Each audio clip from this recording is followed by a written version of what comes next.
오늘 하나님께서 우리에게 주시는 말씀은 로마서 8장 28절에서 32절까지의 말씀입니다. 가지고 계신 신약 성경 250면이 되겠습니다.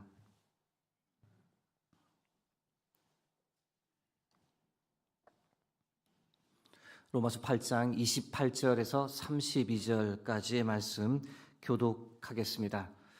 우리가 알거니와 하나님을 사랑하는 자 곧 그의 뜻대로 부르심을 입은 자들에게는 모든 것이 합력하여 선을 이루느니라.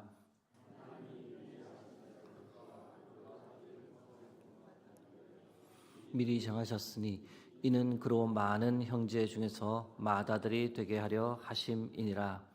또 미리 정하신 그들 또한 부르시고 부르신 그들 또한 의롭다 하시고 의롭다 하신 그들 또한 영화롭게 하셨느니라.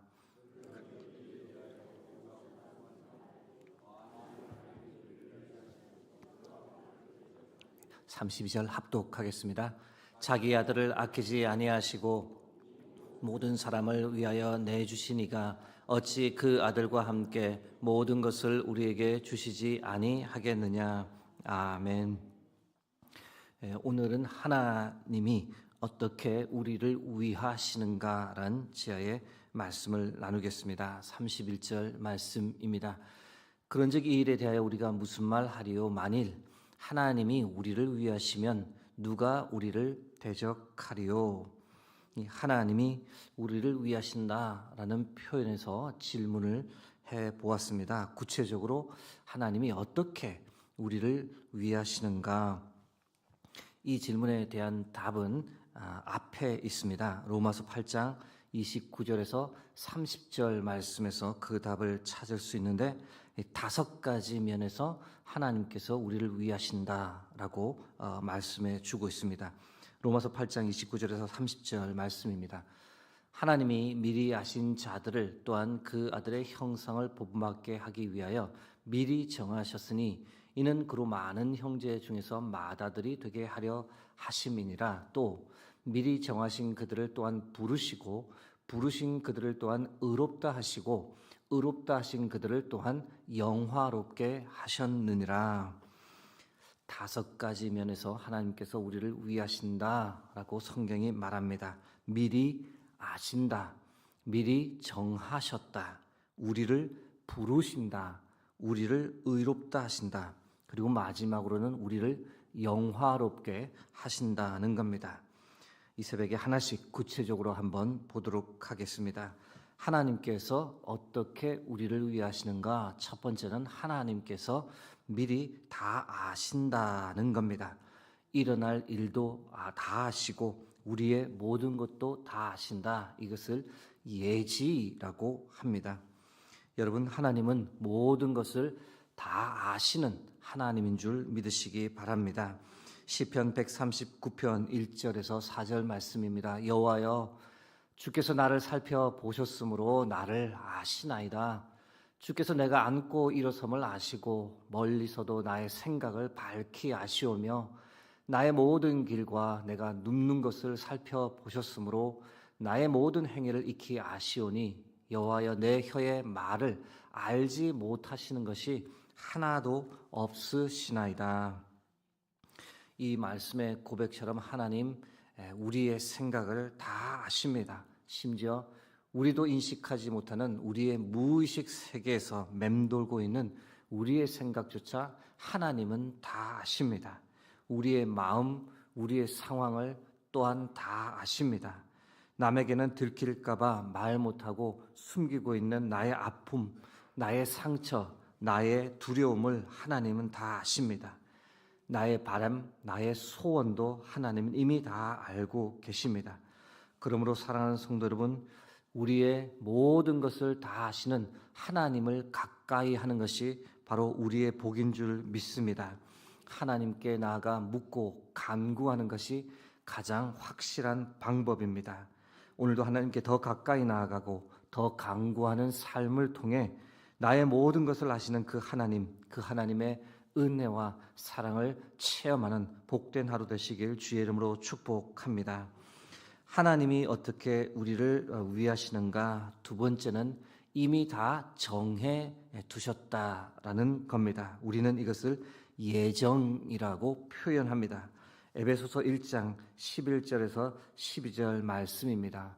모든 일을 그의 뜻의 결정대로 일하시는 이의 계획을 따라 우리가 예정을 입어 그 안에서 기업이 되었으니 이는 우리가 그리스도 안에서 전부터 바라던 그의 영광의 찬송이 되게 하려 하심이라. 여러분, 우리에게 일어나는 모든 일들 다 하나님의 계획 안에 있는 줄 믿습니다. 우리가 이 대한민국에 태어나게 된 것, 또 이 시기에 태어나 이때를 살아가는 것, 우리가 결정한 것은 아니지만 그러나 이 모든 것 우연이 아니라 하나님의 정해 주심임을 믿습니다. 심지어 내가 스스로 선택하고 결정한다라고 생각하는 많은 것들, 그 또한 하나님의 계획하심입니다. 내가 예수님 믿게 된 것, 믿음 생활 하게 된 것, 수유동교회에서 신앙생활 하는 것, 일면으로는 내가 선택한 것처럼 보이지만 이 또한 하나님의 예정하심이요 하나님의 계획입니다. 성경은 심지어 이 모든 일이 이미 창세 전에 하나님께서 이 땅을 창조하기 전에 다 예정한 것이다 라고 사도 바울은 선포합니다. 에베소서 1장 4절에서 5절 말씀입니다. 곧 창세 전에 그리스도 안에서 우리를 택하사 우리로 사랑 안에서 그 앞에 거룩하고 흠이 없게 하시려고 그 기쁘신 뜻대로 우리를 예정하사 예수 그리스도로 말미암아 자기의 아들들이 되게 하셨으니. 사랑하는 성도 여러분, 그러므로 우리의 삶에는 우연이라는 것은 없습니다. 모든 것이 다 하나님의 계획입니다. 그렇기 때문에 내 주위에서 일어나는 모든 일들 범사에 감사하며 살아갈 수 있기를 간절히 소망합니다. 하나님께서 어떻게 우리를 위하시는가? 세 번째는 하나님께서 우리를 부르신다. 바로 소명이라는 겁니다.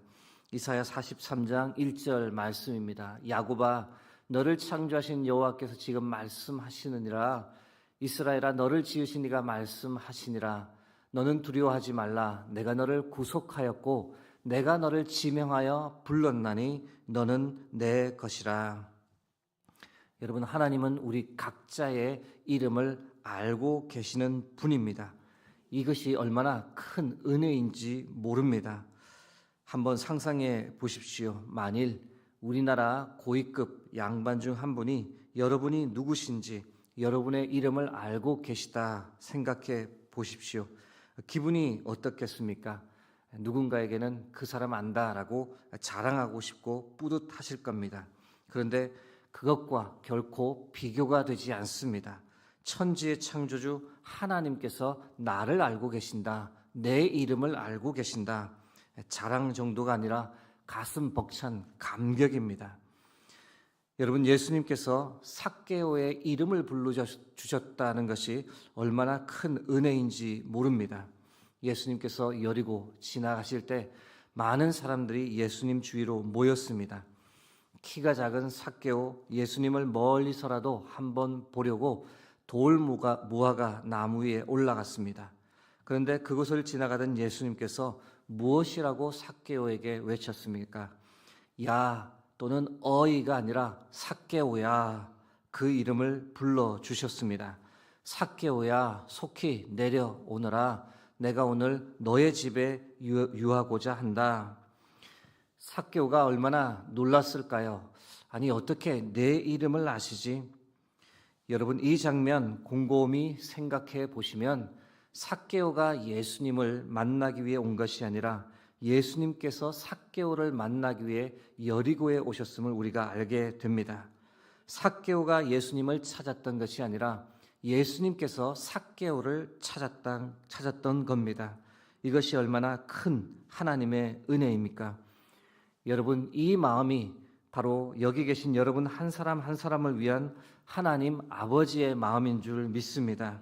하나님은 우리 각자를 개인적으로 아시고 특별하게 사랑하시고 우리의 이름을 불러주시는 사랑과 자비의 아버지이십니다.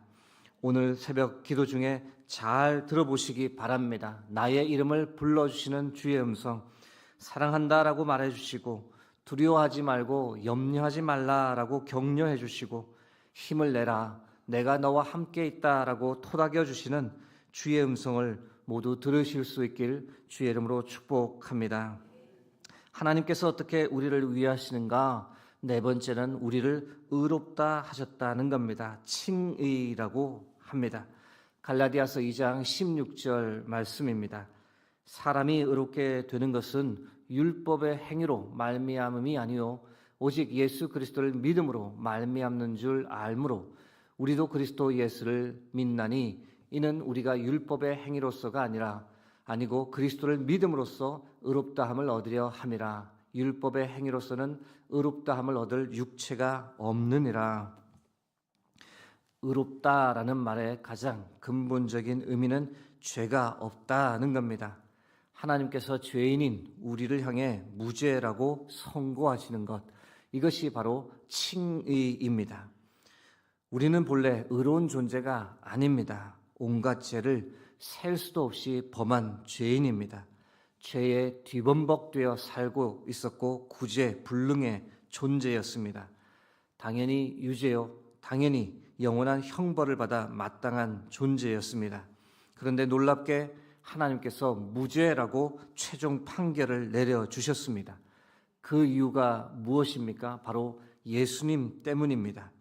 우리 스스로 결코 해결할 수 없는 죄의 대가를 예수님께서 십자가에서 다 치러주셨습니다. 우리가 그 사실을 믿고 받아들이는 순간, 예수님을 영접하고 예수 그리스도의 이름을 부르는 순간 우리의 모든 죄가 예수님을 통해서 사함을 받았습니다. 그 결과 우리가 의롭다라고 칭함을 받게 된 겁니다. 믿지 않는 사람들은 말도 안 되는 소리라고 치부합니다. 그러나 여러분, 이 방법밖에는 없습니다. 이 방법 외에 우리가 용서를 받을 수 있는 방법은 없습니다.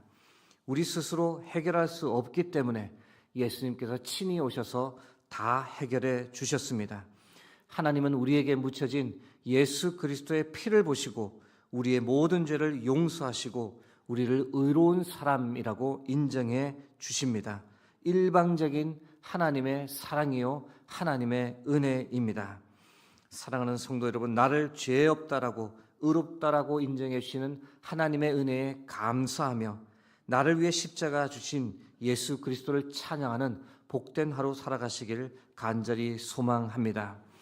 하나님께서 어떻게 우리를 위하시는가? 다섯 번째, 하나님께서 우리를 영생의 존재로 바꾸어 주십니다. 이것을 우리는 영화라고 부릅니다.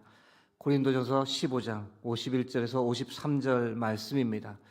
보라, 내가 너에게 비밀을 말하노니 우리가 다 잠잘 것이 아니요 마지막 나팔의 순식간에 호련히 다 변화되리니 나팔 소리가 나매 죽은 자들이 썩지 아니할 것으로 다시 살아나고 우리도 변화되리라. 이 썩을 것이 반드시 썩지 아니할 것을 입겠고 이 죽을 것이 죽지 아니함을 입으리로다. 사랑하는 성도 여러분, 단순히 우리를 의롭다라고 선언하는 것이 하나님의 마지막 계획이 아닙니다. 우리를 하나님처럼 영생의 존재로 바꾸시는 것, 그것이 바로 하나님의 최종 계획입니다. 그래서 영원히 하나님의 나라에서 하나님과 함께 살도록 하는 것, 그것이 바로 하나님의 최종 바람이자 우리를 향한 사랑입니다. 그것이 이루어지는 그 영화의 날에 우리는 빛이신 하나님의 나라에서 하나님과 어린 양 예수 그리스도를 얼굴과 얼굴을 맞대어 볼 겁니다. 그날에 우리는 성부 하나님과 성자 예수 그리스도에게 모든 찬송과 영광과 권능을 돌리며 하나님을 경배하게 될 겁니다. 그날을 요한계시록 5장 13절은 이렇게 묘사합니다. 내가 또 들으니 하늘 위에와 땅 위에와 땅 아래와 바다 위에와 또 그 가운데 모든 피조물이 이르되 보좌에 앉으신 이와 어린 양에게 찬송과 존귀와 영광과 권능을 세세토록 돌릴지어다 하니. 이제 말씀을 맺고자 합니다. 사랑하는 성도 여러분, 이미 다 아시고 미리 정해두셨고 우리의 이름을 부르시며 우리를 의롭다 하시고 마지막으로 우리를 영화롭게 하실 그 크신 하나님의 은혜를 오늘도 온전히 의지하며 믿음으로 오늘을 반드시 승리하며 살아가는 복된 삶 되시길 주의 이름으로 축복합니다. 함께 기도하겠습니다. 오늘도 주와 동행하는 복된 하루를 살게 하여 주시옵소서.